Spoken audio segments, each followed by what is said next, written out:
Every time the United States does a military strike on a different country, mostly the approval ratings of the sitting president have gone up in the past.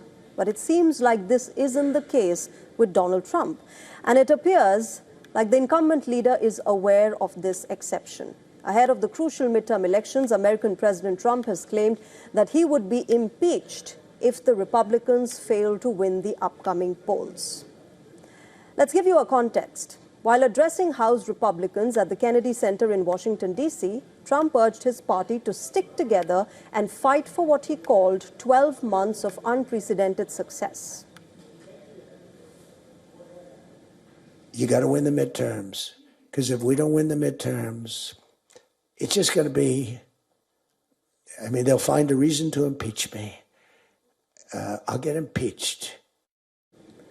Trump's comments come at a time when several polls have suggested that his approval ratings have stagnated or have not seen much of a hike, especially after the Venezuela strikes. Trump, who calls these polls rigged, also complained about his polling numbers during this address.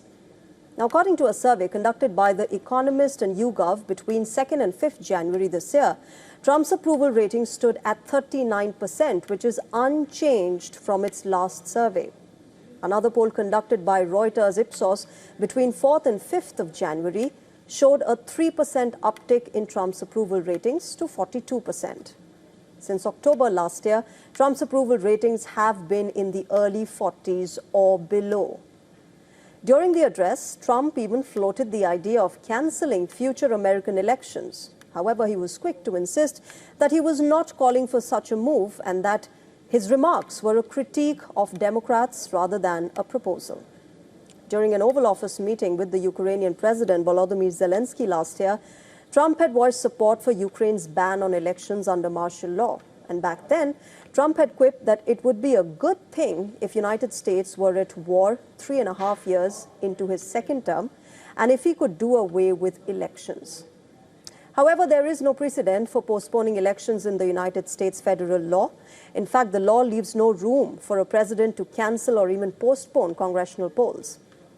American presidential elections have kept their dates even at the height of the Civil War, the Spanish flu outbreak, and the more recent COVID outbreak. Now, with an eye on the midterm elections in November, can Donald Trump really turn the tide? That's the big question that we're asking. Let me go across to Mr. Greg Swenson. He is chairman of the Republicans Overseas UK. He's joining us live on the broadcast from Florida. Greg, good evening. Welcome to WION. I want to start by asking you, of course, the Venezuelan strikes would have made the Republican Party and Donald Trump think that perhaps the approval ratings will see a hike. That clearly hasn't happened. Yeah, and it probably will happen, and it all depends on the economy and affordability. That's the big issue. So, while President Trump has had great successes with foreign policy and with this recent intervention in Venezuela as well as Iran last summer, the American voter doesn't really care that much about foreign policy. So I think he's doing the right thing in looking after American interests and Western interests around the world. But I think he's got to change and refocus back on domestic issues and the economy. If he does that, his numbers will clearly go up. I don't have any problem with that. Remember, Ronald Reagan was polling at 35 in early January, or early 1983.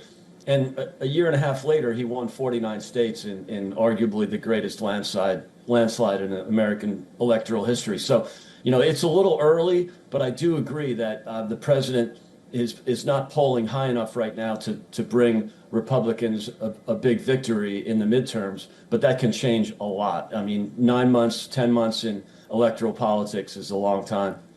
Sure, this is a long time. And, this is what I was coming to next, Greg. The fact that the president isn't significantly or largely talking about the affordability crisis, the Medicaid cut that has happened, and those are the issues that actually plague the voters. That's what they're concerned about, because, of course, we all know that a lot of MAGA voters do not support such military strikes out of the country. So why isn't the president talking about all of these issues?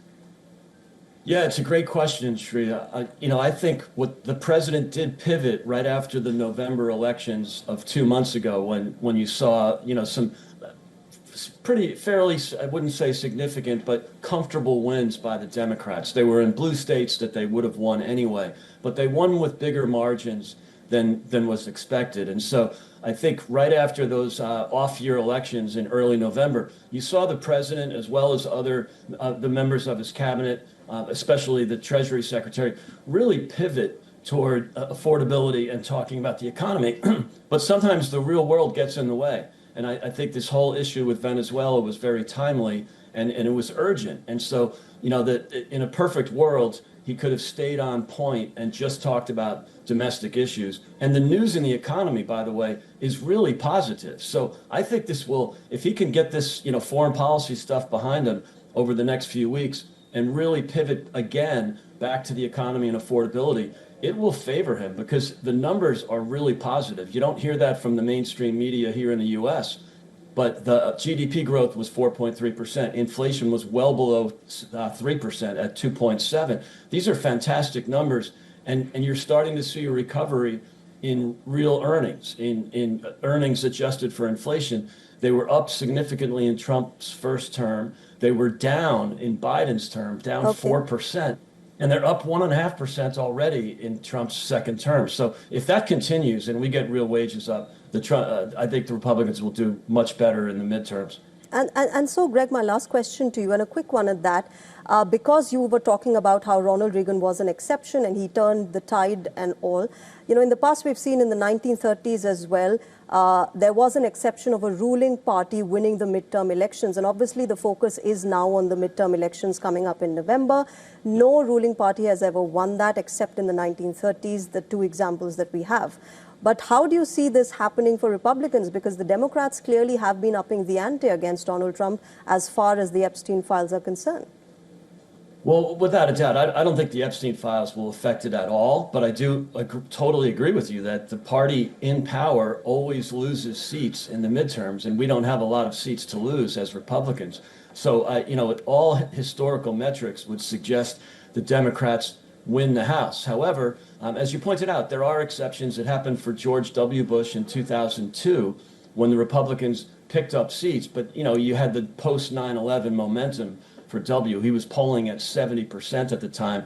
So you had a lot more unity in the country then. So, and then, of course, Bill Clinton picked up seats in the 98 midterms because of the backlash against his impeachment. So, so many things can happen. I would have to agree that I would favor the Democrats in terms of trying to predict this election just because almost all the time they win. All right, we'll leave it there. Let's wait and watch what happens in the next few months and, of course, the big midterm elections in November. Greg Swenson, thank you very much for joining us on WION and sharing your perspective. Thanks for having me.